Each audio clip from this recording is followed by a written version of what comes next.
Hi, everyone. This is Ray Luskin, and I'm here to welcome a woman who dares. This conversation is important because I wanted to bring people together at the intersection of art, health, and social change. This is an opportunity for us to share ideas and messages that are so important to get out into the world. And Patricia McLean is that person. She's a photojournalist and the founder of Finding Your Voice, Breaking the Silence of Domestic Violence. It's actually, sorry, it's Finding Our Voices. I'm sorry. Okay, Finding Our Voices. Okay. All right. I love that. Thank you for correcting me. And it's about breaking the silence. And she started this in 2019. And she's also an award winner. She was just in July, they said Women E-News as one of the 21st leaders for the 21st century. What an exciting time for you. I'd love for you to tell people your story because, you know, when I heard it, I was like blown away. So thank you. And I've been in this arena for 20 years. So I was like, thank you for sharing and being a part of this voice that's so important.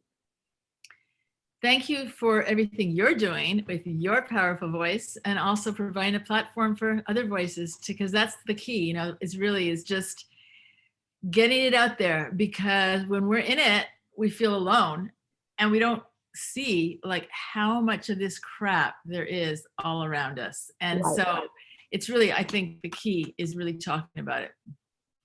Right. So again, why don't you tell people a little bit about your story? Because I've heard it, but other people haven't. So what is your why for doing this work? Okay, well, I in 2016 in January, my ex was arrested for domestic violence. I guess there were two things that were important there. Number one, that an arrest was made because I had called 911. We were together for 29 years. So I had called 911 in 1994, begged the police not to arrest him, and they didn't. And so I was in it for another 25 years. And then this time they did make the arrest. The other important thing was there were worldwide headlines about the arrest, which it was crazy because here was this secret, right? This deep secret of 3 decades. And all of a sudden, like where no one really knew. No one really knew for 3 decades what was happening. And all of a sudden the whole world knew. I mean, to my mind, the whole world knew just because the headlines were in India and Australia and everything. Okay, we have to say your husband wrote American Pie. So people will know from that. So, Yeah. You know, that he was famous, you know. What was interesting too is I didn't really think of, he's not really that famous, but which again really surprised me that there would be the headlines the way they were. But anyway, so I was still deep in it, even at that point, of course. And I was really worried, knowing he'd be furious at me because I caused it by calling 911. I didn't think that it was his fault. I wasn't thinking that way at all. And so really devastated over that, feeling very guilty and really worried. And what saved me though is that there were no bail conditions of no contact. So really, it was the period of time of not having him in my head, which had never happened in 3 decades. Because even though, in the beginning I would go with him to all his shows. We were together all the time. And, later on I had kids and I wasn't always on tour with him, but we would talk every day and multiple times a day. So, and there is a cult aspect to domestic abuse, so that even I remember when he was in Australia and there was this woman I was not allowed to see. But that's how it was, right? Like anybody who's in it can understand that they control you, and especially isolate is a big deal. So it's a big one. So there was one of the women that I friends I was not allowed to see, and he was in Australia. I had a little dinner party, and I was going to invite her because I really liked her, and it would have been a chance for us to get together. And I just felt like he would know that she was on the property, which is crazy. He was in Australia, but that just shows you, like in my head, like he was in my head, and I believed he almost had like superhuman powers. So that's what it took, is to have him out of my head. That's what saved me. And that's what the bail conditions did. So day after day, without hearing from him, there would be third party contact because, through the lawyers, and he was manipulative, as they all are. So he had How ways old to were kind your of reach kids me. at that time? I'm just curious. What's that? How old were your children at that time? They were 25, probably 23 and 25. And I think we got to know each other through Shalva, right? Right. So I heard your daughter. So she's a singer and she is very vocal about what happened. Well, Yeah. Roan Yellowthorn, she just has become recently vocal. And Shalva just shared with me the appearance that we both made on that with that organization for their fundraiser. And I'm going to post that onto our findingourvoices.net website so everyone can see the conversation that I had with my daughter as we sort of grappled with, we had a conversation about what we both experienced in the home, how it was different, how it was the same, how it affected us as a mother-daughter, and things I didn't know about her, she didn't know about me. It's weird. You could be in the same family, but we all experience abuse differently. Right. So, so as part of your healing, what was the biggest key for you in your healing as you've been going through this? I guess if I could just sort of finish back to go ahead. Sorry. I just finish up to say that the journey really to my organization is that as the time went on, the other thing that happened with these headlines is all of a sudden, I live in Maine, in a pretty small community, and I know a lot of the people here. And all of a sudden, women started coming up to me, and these are women that my neighbor, my hairdresser, my people at stores I went to all the time, my daughter of my best friend, on and on. And they told me that they too had been in these situations, domestic abuse. So that was really opened my eyes, because I thought I was alone, and all of a sudden I had a name for it, and also knowing how much of this there is everywhere.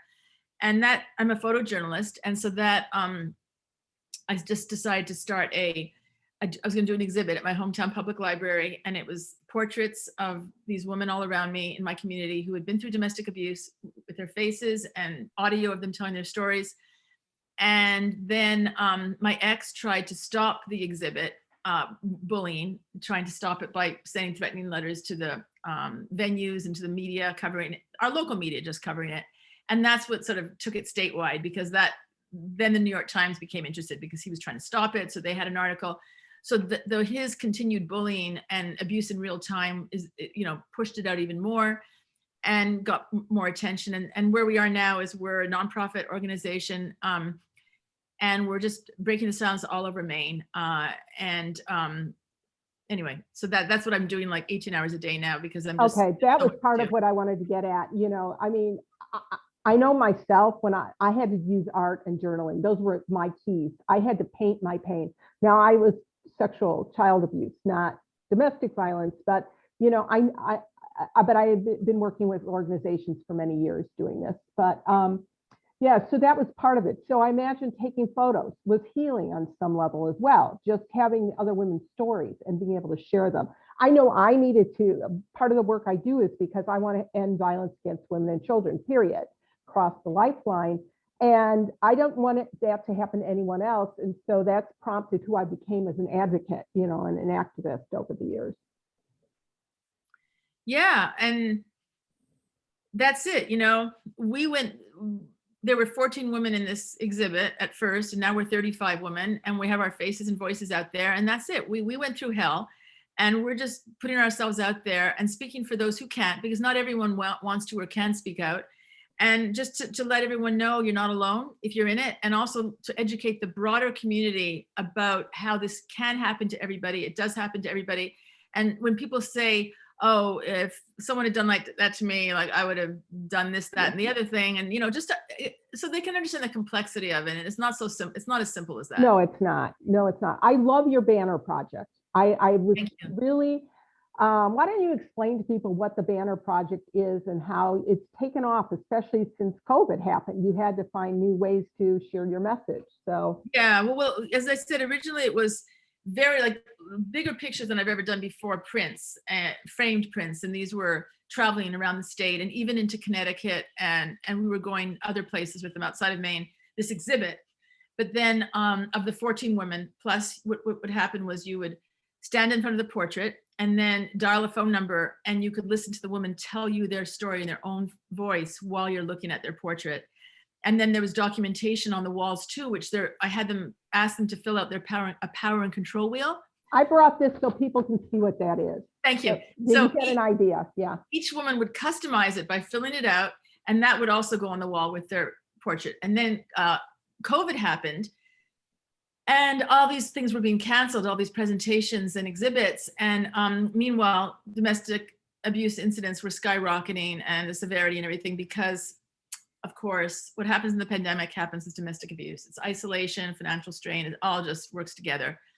So I knew we had to keep getting the message out, but how, since no one could go inside any place. So I came up with the idea of just putting the project onto huge posters. They started off as 2 foot by 4 foot. They're a little smaller now. And just getting them in downtown business windows, especially the businesses were closing, because in the first month of COVID, everything shut down. And I thought it was just going to be that 1 month when everything was shut down. But then I started hearing from other towns that wanted these posters. And in that time, we've put up more than 1,600 of these banners, have been in downtown business windows all over the state in like 40 plus towns.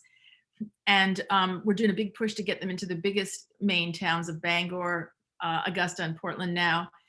And it's been incredible. It's just been so galvanizing, and people are responding to it in such an amazing way. I mean, I'm hearing all the time from women who, they're thanking us for, they're getting them out of deep, the deep, you're really deep when you're in it. Right. You're buried, and it's getting some light there. So so they can maybe talk, just stepping forward. The posters are called Say Something now. And that's the key, is just say something. And, to anyone. And that when you verbalize it, like in 29 years, I never said anything. And if I had just said something, it would have been huge. So that's what we're trying to do, and it's happening. Women are saying something to a domestic abuse agency or to a friend or anybody, because that's the first step. Right, right.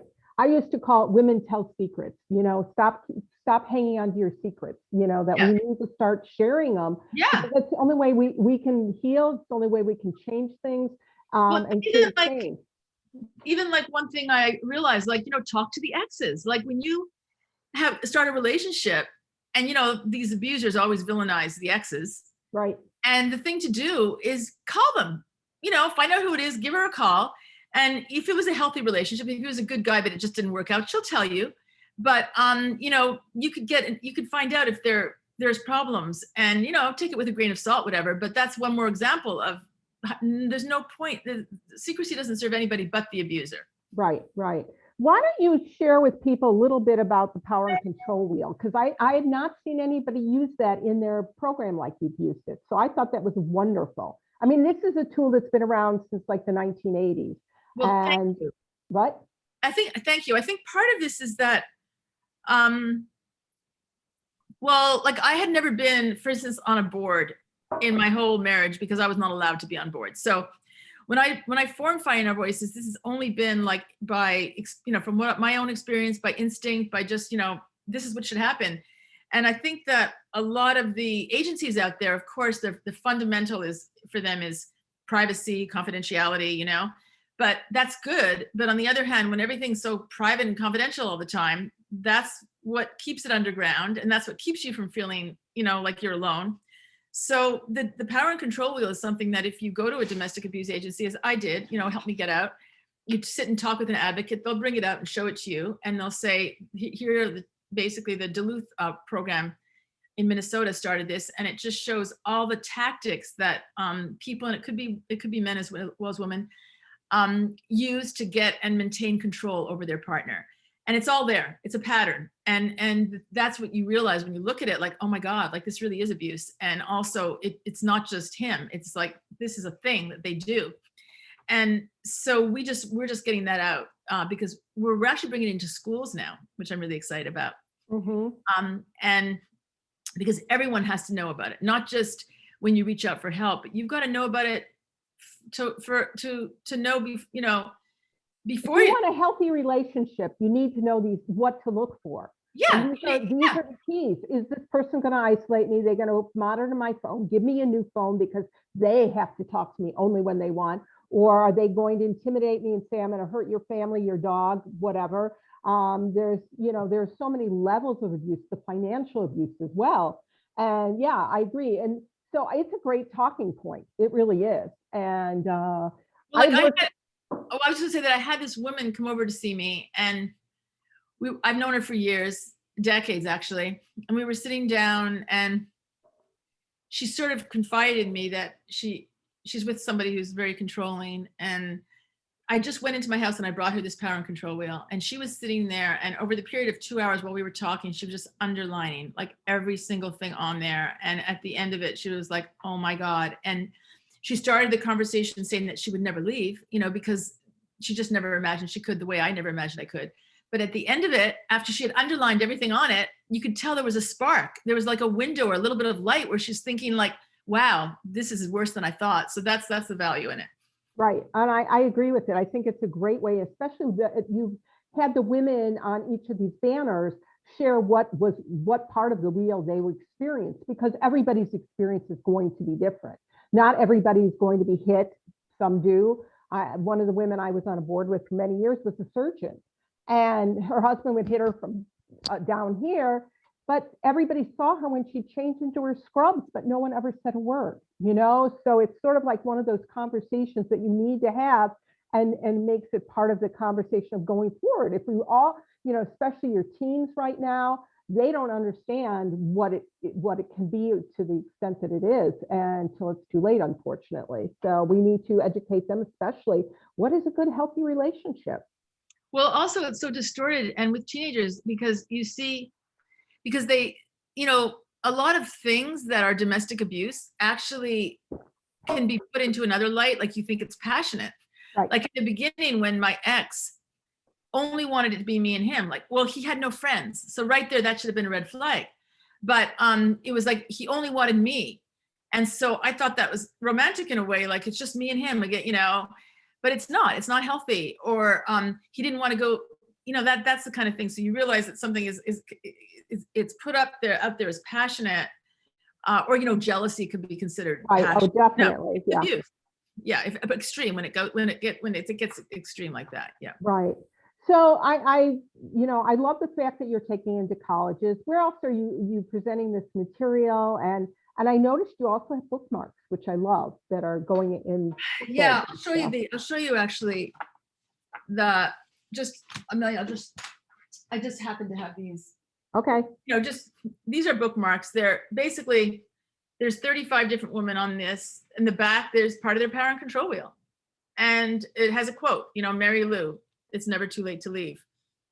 Autumn, he put a handgun in my mouth. But then there's women that talk about how it was emotional abuse every day. Christine talks about how he never hurt me physically, but he tortured me psychologically. So these bookmarks, we've given out 20,000 of them in just a few months. It's crazy. We ordered 20,000. I know, and I saw all these boxes stacked up in my house. I'm like, oh my God, I should have ordered half as many. But and Tess Gerritsen, I don't know if everyone here knows the author Tess Gerritsen. She's a very famous author, but she happens to live in my town, and she helped to sponsor them. But they're going into the boxes in food pantries. Police departments are giving them to women on their domestics calls. They're going to hair salons, hospitals, everywhere. And it's perfect. So, yeah. Nail salons are another one. I remember when we started doing the work, getting them into then GYN and offices and talking about all this.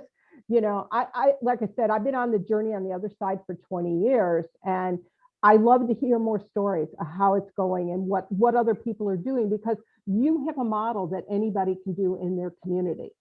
Yeah, it's absolutely true. Like, people have been getting in touch with me and wanting me to bring it outside of Maine, but I can't.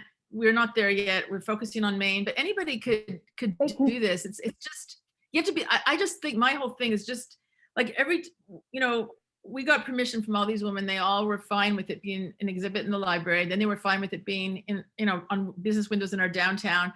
And now every time we do something more, like, we're going to bring it all around the state. We're going to get, and the message from all these ladies is, go big or go home. And so that's the key, is just bold, big, destigmatize, just that it's got to happen. Well, and I think a visual is so important to have it beside the stories. You know, it's like you need something visual for people to hang on to. I remember in the days when we used to put stuff in the bathroom, you know, call so-and-so for a hotline if you're being abused, you know, rip it off. Or we tried to get, I think it was Johnson & Johnson to put it in their Tampax boxes because men would never go buy Tampax Oh boxes. my God, that's brilliant. Mm-hmm. Did they do it? Did they do it? I can't remember. I mean, it's been 20 years. I have to. That is brilliant. But it's a really good idea, even if they think somebody should do it now, because it's really important, because that's one area men are not going. That's exactly, that's the one area maybe in the whole house that one box they're not going to open. Right, right. But those little tools are so significant when you hear the stories like someone like you getting out.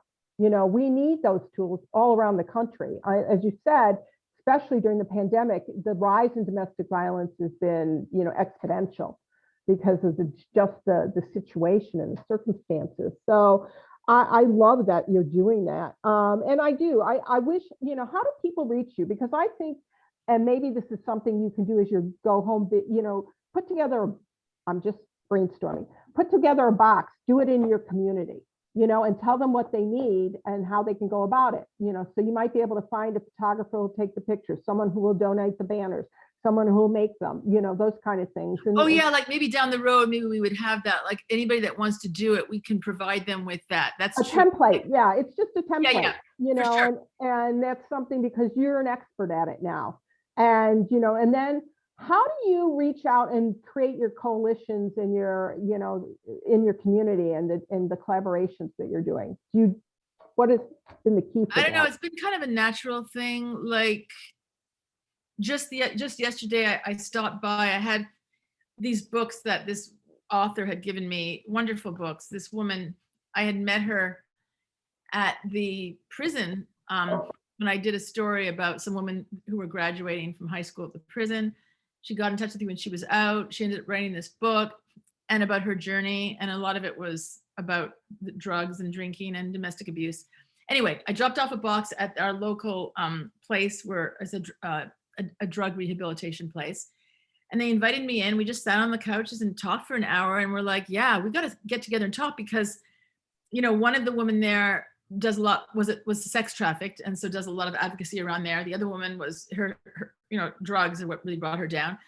But the drugs, a very strong link with domestic abuse for a lot of different ways. Like sometimes the drugs and drinking, right? Because the woman will think, oh, if you only stop drinking or if only stop taking drugs, everything will be okay. Or she'll get clean and he'll pull her under, or the woman has to drink or do drugs to escape, you know, mentally what's going on. And then the sex trafficking thing, there's such a link with domestic abuse. Well, of course, because of the boyfriend abuse, like boyfriend pimps get them into it.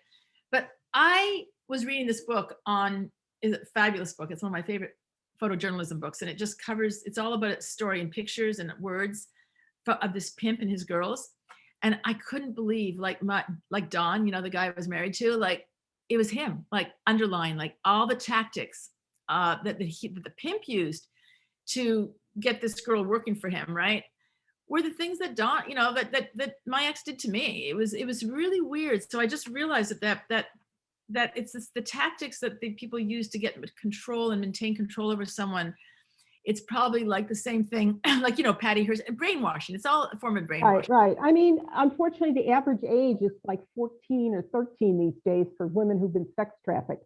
You know, a lot of runaways, they go out and then somebody says, hey, let me buy you a hamburger. And then they get them to come live with them. And then they get them on drugs. And then, you know. And that's how starts off, they want to take care of you. And that's what Don said to me. He was like, I'm going to treat you like a flower and a baby, you know, with the beautiful handwriting that he had learned from his grandmother. And at the time, I should have been like, I don't want to be treated like a baby, you know, but it seemed very romantic to me. Mm-hmm, mm-hmm. Yeah. So I think that what you're doing is amazing. And tell me about your radio show / podcast. Yeah. So one more thing like that I had, you know, the thing about domestic abuse is that what these guys do is they're criminals in many senses. They're not only criminals for the criminal assault, you know, if it's physical, but they're criminals because they rob you They rob you of the life that you're meant to live, that you should be living, because you become a shell of yourself a lot of times. And you're just trying to survive, and you're trying to, walk on eggshells all the time. And it takes up so much headspace. You don't have time to fulfill yourself in the way, and then you just minimize, you make yourself smaller and smaller to not get in the way and not set them off. So I just remember thinking, like, I started off as a newspaper reporter and, photojournalist while I was married as much as I could. And then I just had the idea, like, oh, I'd love to be an interviewer, like on radio or something. I was always sort of thinking of that. So just like the past year, we have a wonderful community radio station, and I pitched this to them, and it started off as it's called Let's Talk About It, and it's conversations with survivors of domestic abuse, and we're on our 18th episode. And then I've Wonderful. also, I know, it's fabulous, and I also started a podcast that's on the findingourvoices.net website. There's a podcast page, you can listen to the episodes. And my daughter, was one of the guests. I've had on sisters, where one of the sisters was really mad at her sister because of the way she was ruin the family, brought so much unhappiness to the family because she wouldn't leave, this guy. And then she comes to understand, and then now they're best friends. And then I also had like best friends, and one of the women introduced her friend to this guy because he seemed like such a perfect person. And then she ended up having to rescue her from him when she found out how bad, what had happened. So all permutations, really. Like, we did an episode about police response, like about 4 different women talking about how police responded in their situations. So it's really just, opening eyes, minds, hearts, really, to domestic abuse all around us through hearing directly from the women who are affected by it. Right. And another piece is the advocacy piece. I mean, I was very lucky at one point. Mayor Daley had he had an office of domestic violence, and he ran a conference for a few days. And it was based on, what does a woman have to go through in the system? So her going to court, her getting an order of protection, worrying about her kids. And so everything was from that perspective, which was very eye-opening. So, I've been part of National Council of Jewish Women, and we had a court watch program. So we would go into community, into the courts to see what the judges were saying or doing, and they pay more attention when somebody's watching, especially in a domestic violence situation. That's so true. I connected with Wendy Murphy, and she was actually a guest on my radio show. And do you know about Wendy Murphy? Nope. She's a lawyer and an author out of Boston area, and she advocates for women that in her practice. And that's what she told me. She advised that we get a court watch program with college students that would really keep an eye on judges. You're right, and that's true. That's the thing that drives me crazy. My ex got a deferred disposition, which meant that he pled guilty to like 5 counts.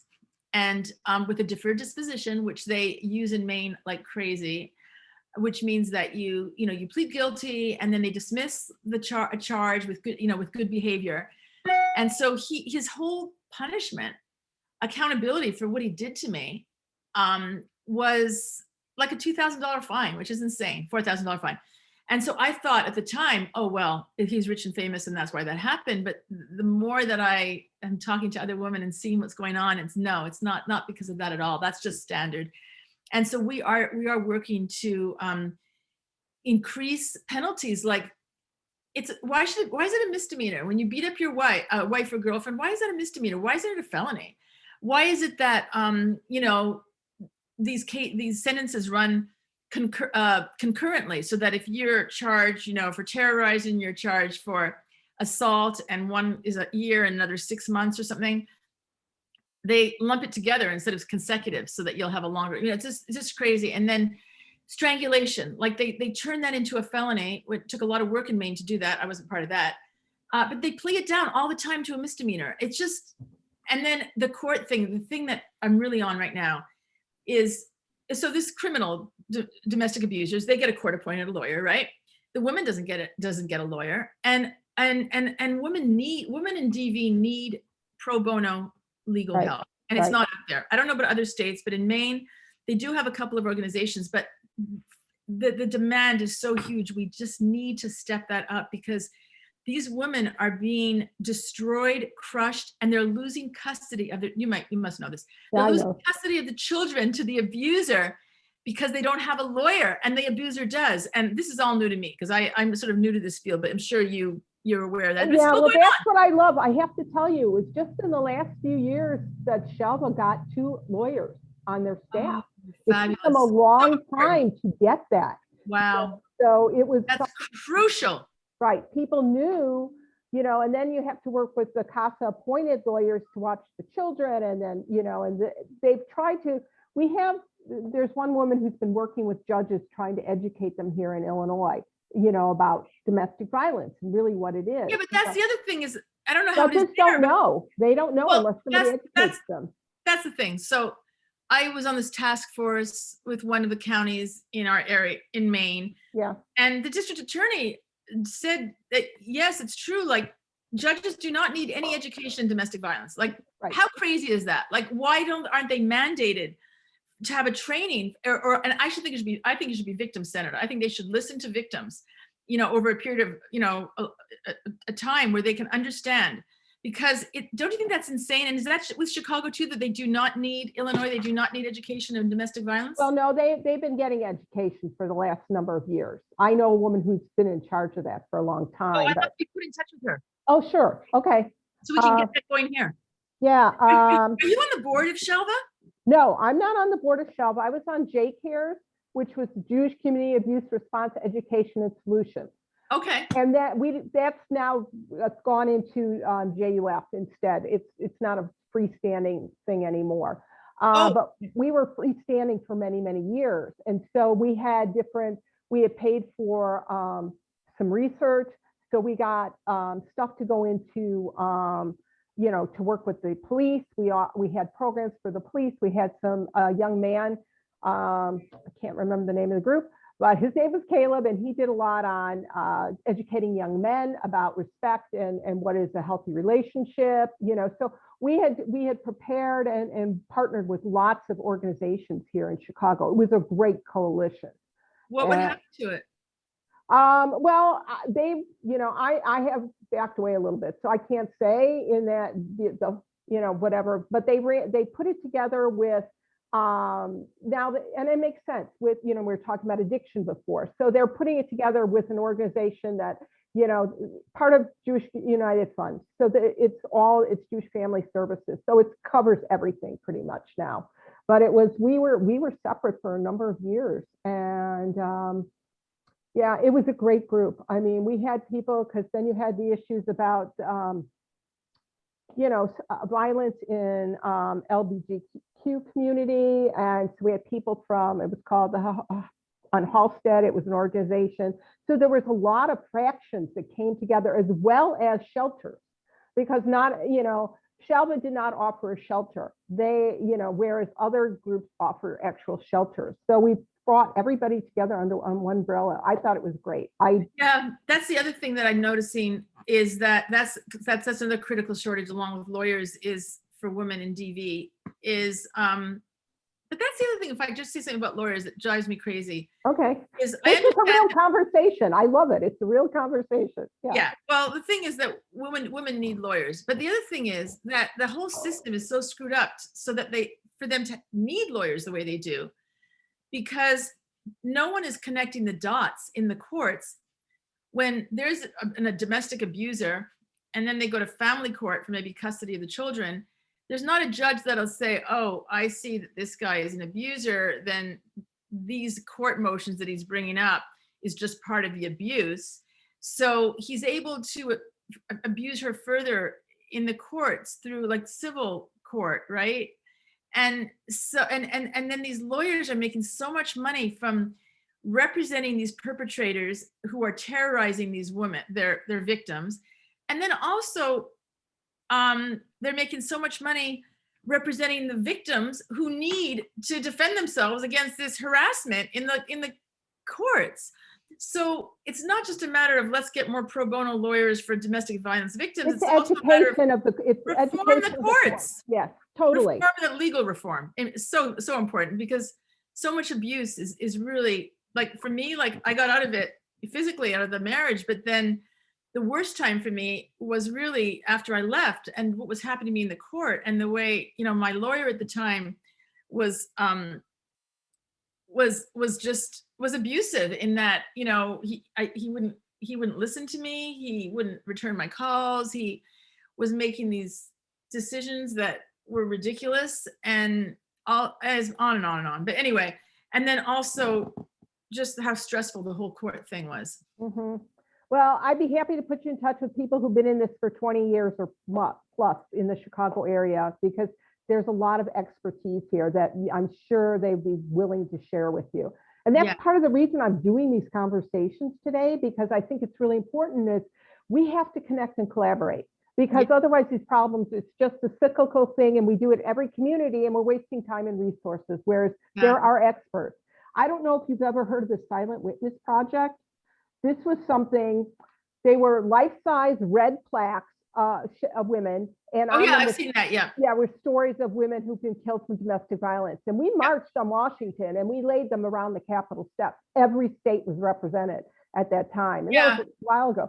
But it's still going on. And now you've got Me Too and you've got, other things happening. And, the other thing I have to say about what's going on with domestic abuse is I found that sometimes it's like the same things that they're bringing out like year after year, and it's boring. Your eyes glaze over. Like, right. You have to freshen it up. Like even with us, like our banners, like we started off with one model and then we're changing it, because you need to always like put something fresh before people, because that's what we're trying to do. That's what attracts their attention. Yes, it is. It's true.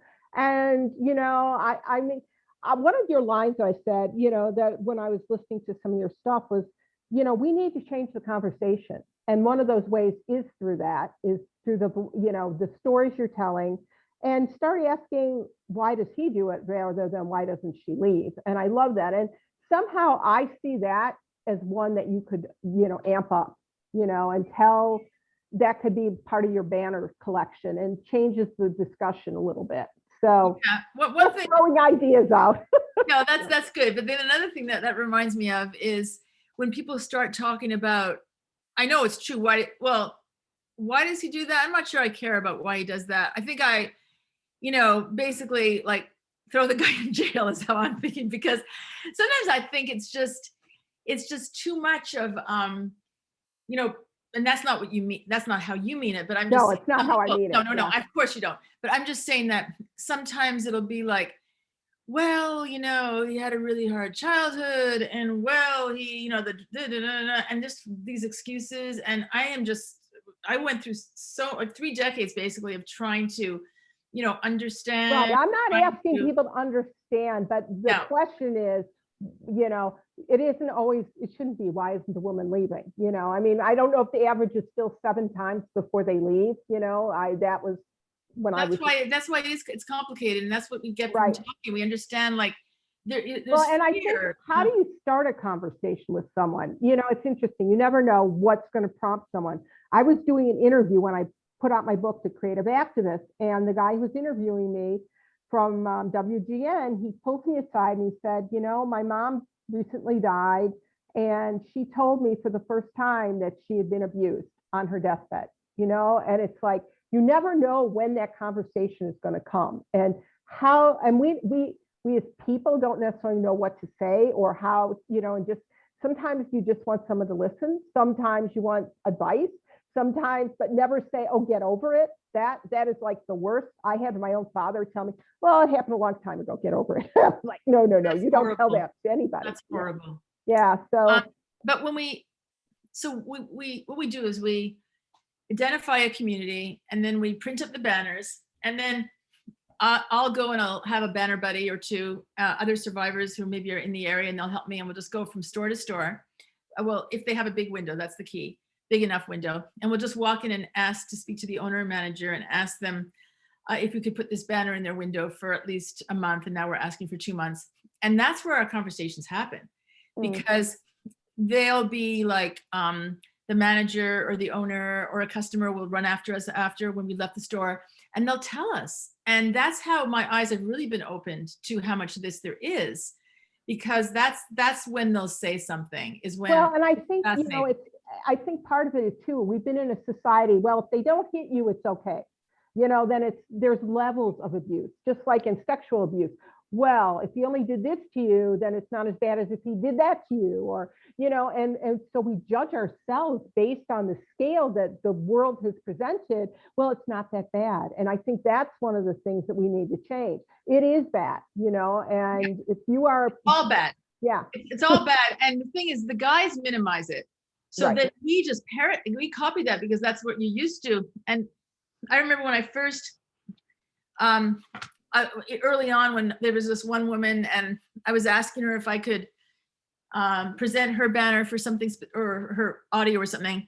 And this is a guy who had punched her in the stomach. He had thrown her in Chicago, actually. It was actually in Chicago. He had pushed her out of the door, naked out of the house in the winter, and all this stuff. He had abused her dog. And then she was like, well, I don't know if you want to use my story. There's so many stories out there that are worse. And it just shows you that no matter what we've been through, a lot of times we minimize, what we've been through. And you're right. That's really important. And especially the emotional abuse. If we're reframing the conversation and domestic abuse, I just don't want to hear any more people say, well, it wasn't physical, but it wasn't. I don't want the conversation to start. It wasn't physical, because abuse is abuse, and Right. that's that people need to understand that. You're right. Yeah, I think that's one of the keys, and I think you're doing a great job. I really do. So, what are you looking for in the future? What are some of your goals for the future? Well, the thing I mentioned about the schools is very exciting. We've just gotten, the approval for that to come into the schools, and it's actually high school that it's going into, and I see this as just spreading throughout the state. We do have some of our material in hospitals. In Martins Point Healthcare, they've got 4 hospitals in southern Maine, and our posters are in the emergency room area as well as the bathrooms, examining areas and the bathrooms. And these need to be in all hospitals. You're sitting in the emergency room. Why do you need to be looking at a picture of a tree? You should be looking, this is what you should be seeing when you're sitting there. Also, I want our posters to be in courthouses, because think about how scary it is to walk into a courthouse to fill out a protection from abuse or a restraining order, let's say. And you think you're alone. It's so scary. How comforting it would be to have, the faces of women who've been there and gotten out, and just the sisterhood. So I want our material in courthouses, and I just want our survivor voices and faces everywhere. And I want our survivor voices on the table with any kind of discussion. We're just looking at the Victim Compensation Fund. So right now, the fine for every criminal, $20 they fine these people to put into victim compensation. What victim is on a panel that decides $20 is a good amount? Right. So, that's got to be way boosted. I mean, everywhere I look, there's so much we need to fix. So I'm just we're on fire with so many things that we want to do and that we're doing. So how are you getting funding? Well, what happened was early on with the banners, our Camden National Bank stepped up, and they funded the banners in the beginning. And then the president of the bank, Greg DeFort, it was lovely, and had a conversation with me, and he was like, well, we'll have our logo on your banners because we're the chief sponsor for it. But why don't you get other businesses to put their logos on too on your banners? And and I had never thought about that. So that's a big part of what we do, is we have businesses stepping up to give us money that pays for the printing of the banners, but also helps fund our other projects. And then we just got a $50,000 grant from the Sunshine Lady Foundation. And so we get money from, the other thing that we're doing is we have this fund, we have access to a fund where we can help women get out and stay out. So we're able to pay for things like first and last month's rent deposit, car repairs, things that they need, and also the beauty of us is we're not this huge organization where it takes forever to get approval for everything. We have we could turn around really quickly. So I like that, the grassroots nature where we can respond quickly to things. So, we've been very, funding has been, people have responded very well. And then we've had people give us private donations also, and we welcome those. Findingourvoices.net. If you wanted to donate right on our website, we would welcome that. Thank you. Do you have any final words for us? Well, no, I just wanted to thank you again, say how glad I am to connect with you, and the creativity piece of it. That's something that we lose, our creativity, right? Right. In these traumatic situations. So finding that part of ourselves again and being able to marshal it to help other women is the best. It is. Thank you so much. I so appreciate your time, and I look forward to further conversations with Yeah, you. we'll talk some more. Thank Okay. you. Bye-bye.